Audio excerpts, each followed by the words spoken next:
Picture this: a quiet 16-year-old girl, Mia, clutching her late mother's necklace, a fragile sapphire heart that holds her only connection to a woman taken too soon. In a single cruel moment, vicious bullies shatter it, laughing as her world crumbles. But they don't know Mia's secret. She's a black belt, trained in the shadows. Her rage is about to unleash a storm of vengeance that will leave her enemies broken and unravel. A conspiracy tied to her mother's mysterious death, with heart-pounding twists and a fight for justice that will leave you speechless. This is a story you can't look away from. If you're ready for an epic tale of courage and betrayal, smash that subscribe button and let's dive into the action. Mia Thompson stood in the bustling hallway of Westview High, her fingers instinctively brushing against the sapphire heart pendant dangling from her neck. It was her mother's necklace, the last gift Emily Thompson had given her before a car accident stole her life 2 years ago. Mia was 16 now, but the weight of her grief hadn't lessened. The necklace, a simple silver chain with a heart-shaped sapphire, was more than jewelry. It was a tether to her mother's love, a reminder of her soft voice and fierce hugs. Emily had pressed it into Mia's hands on her 12th birthday, her eyes serious. "Keep it close, Mia. It's more than it seems." Those words echoed in Mia's mind daily, though their meaning remained a mystery. At Westview High, a sprawling public school in suburban Ohio, Mia was invisible to most. Her mousy brown hair, oversized sweaters, and quiet demeanor made her a ghost among the cliques of cheerleaders and jocks. But to the golden trio, Brittany Larson, Jake Carver, and Tara Mills, she was a target. Brittany, with her platinum blonde hair and cruel smile, led the pack. Jake, a broad-shouldered football star, followed her lead with a charm that hid his malice. Tara, sharp-tongued and always glued to Brittany's side, completed the trio.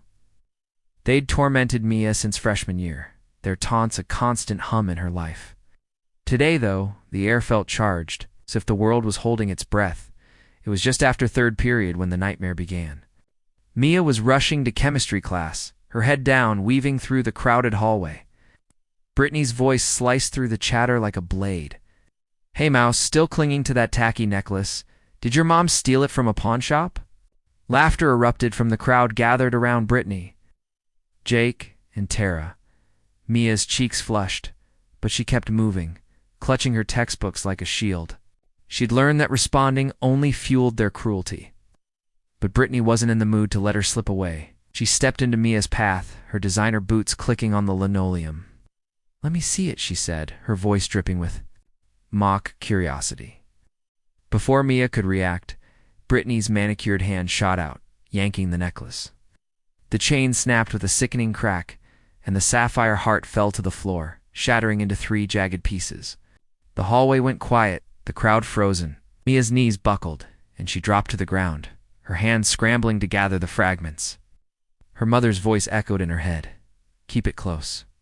Now it was gone. Brittany smirked, tossing. Her hair? Oops. Guess it was as cheap as it looked.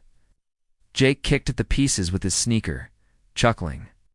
"Better off without it, Mouse. Maybe now you'll stop whining about your dead mom."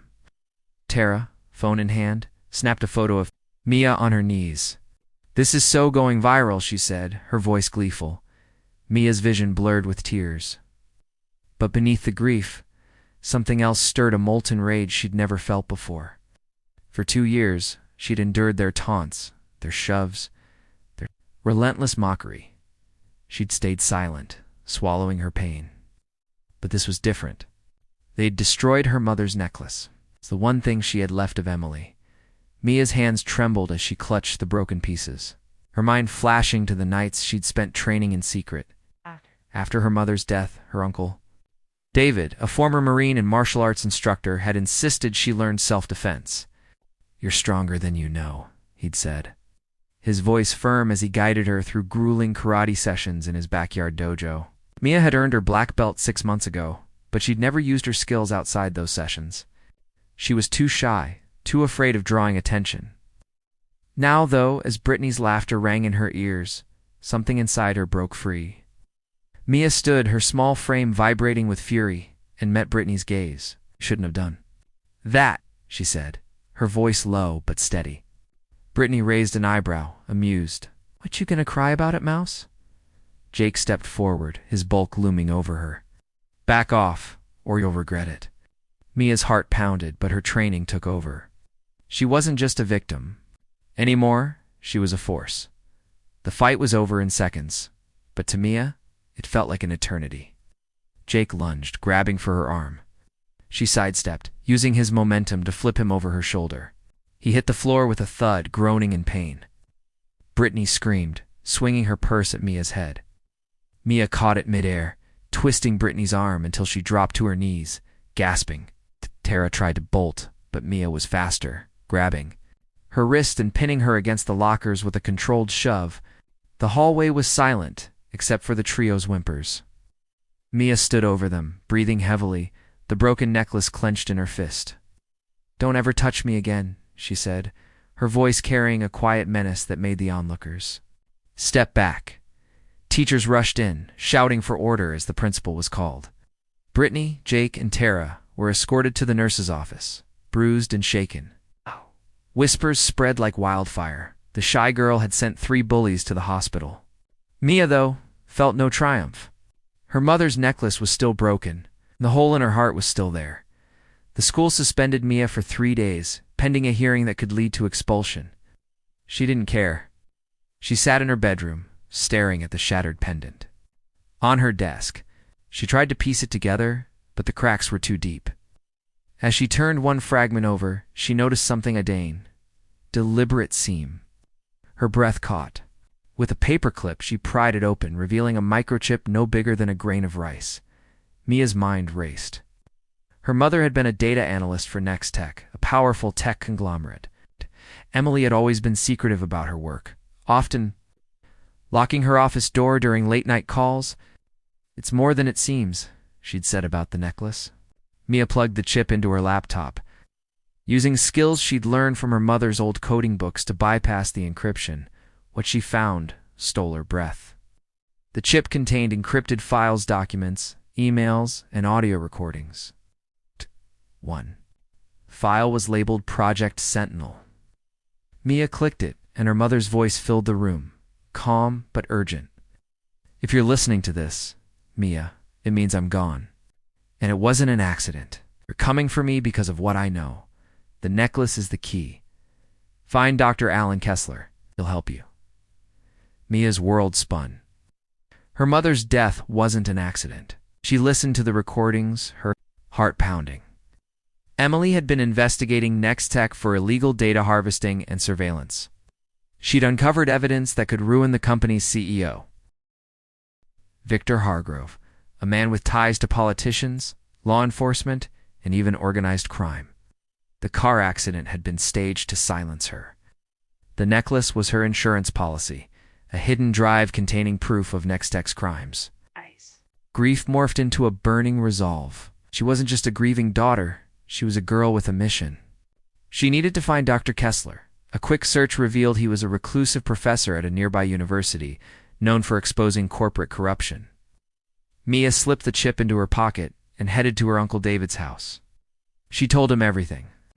Expecting him to dismiss her as a grieving kid chasing ghosts? Instead, his face darkened. "Your mother warned me something like this might happen," he said. "I didn't want to believe it. But if she trusted you with this, we're in it. Together?" David drove Mia to Kessler's apartment, a cluttered space filled with books, old computers, and the faint smell of coffee. Kessler was paranoid, checking the windows every few minutes, but he softened when he saw the necklace. "Emily was my colleague," he said, his voice heavy. "She was brilliant, too brilliant for her own good," confirmed the files. Contents: proof that Nextech was spying on millions of users, selling their data to foreign entities, and manipulating elections. But there was a problem. The files were incomplete, without a second chip containing the decryption key to make the evidence admissible in court. Kessler didn't know where it was, but he had a lead: Emily's former co-worker, Rachel Lynn, who'd gone into hiding after the accident. Mia and David set out to find her, unaware that Nextech was already closing in. Hargrove had learned that the necklace wasn't destroyed, and he'd sent his enforcer Silas, a cold-eyed man with a reputation for ruthlessness, to retrieve it. The search for Rachel took them to a rundown motel on the edge of town.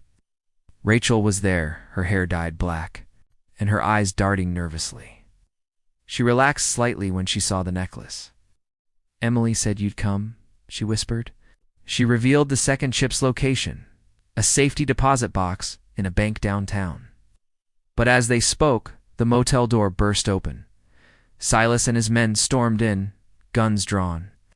David reacted instantly, his Marine training kicking in as he disarmed. One thug and knocked out another. Mia, her black belt instincts sharp, took down a third with a swift kick to the knee. But Silas was faster. He grabbed Rachel, pressing a gun to her temple. "Give me the chip or she dies," he said. Mia's mind raced. She couldn't lose Rachel, not when they were so close. In a desperate gamble, she tossed the broken necklace to Silas, praying he wouldn't notice the chip was missing. He didn't, he smirked, released Rachel, and left with his men. But Mia knew it was only a matter of time before he realized the deception. The race to the bank was a blur of adrenaline. Mia, David, and Rachel retrieved the second chip, just as Silas's men caught up. High-speed chase through the city followed. With Mia's quick thinking and martial arts skills keeping them alive, they reached Kessler's apartment, where he decrypted the files. The evidence was explosive: emails, financial records, and recordings of Hargrove ordering Emily's death. But then came the twist that turned Mia's world upside down. One recording mentioned a mole at Westview High, someone feeding Nextech information about Mia to ensure the necklace never surfaced. The voice was unmistakable. Brittany Larson's father, Robert Larson, a Nextech executive. Brittany wasn't just a bully. She was a pawn in her father's scheme to monitor Mia. The realization hit like a punch. Brittany's cruelty wasn't. Random, it was calculated, tied to a conspiracy that had cost Mia her mother. Mia's anger flared. But she focused on the mission. Kessler contacted Sarah Brooks, a journalist who'd been investigating Nextech for years. Sarah broke the story, and the evidence went viral. Hargrove was arrested, Nextech stock crashed, and Robert Larson was exposed. Brittany, humiliated by her father's crimes, left town with her family. Jake and Tara, their social status shattered, became outcasts. Mia returned to school a hero, her quiet strength no longer a secret. She'd avenged her mother and dismantled a corporate empire. But the victory was bittersweet. The necklace was gone, its pieces lost in the chaos. Mia visited her mother's grave, the spring air carrying the scent of blooming flowers. "I did it, Mom," she whispered. "I made them pay." The weight of her grief lifted, replaced by a quiet resolve. She wasn't the shy girl anymore. She was a warrior, forged in loss and tempered by justice. But the story didn't end there. A week later, Mia received an anonymous package. Inside was a new sapphire heart pendant, identical to her mother's, with a note, "Keep fighting, you're not alone." Mia's breath caught. Was it from Rachel, Kessler, or someone else entirely? She clasped the necklace around her neck, feeling its weight against her chest. Her mother's words echoed, "It's more than it seems." Mia smiled, ready for whatever came next. She'd faced bullies, a corporate giant, and her own fears. She was no longer invisible. She was unstoppable. What did you think of Mia's journey? Drop a comment and let us know where you're watching from: New York, California, Texas, or somewhere else across the USA. Your support keeps these epic stories coming, so hit that like button, subscribe, and ring the bell for more tales of courage and justice.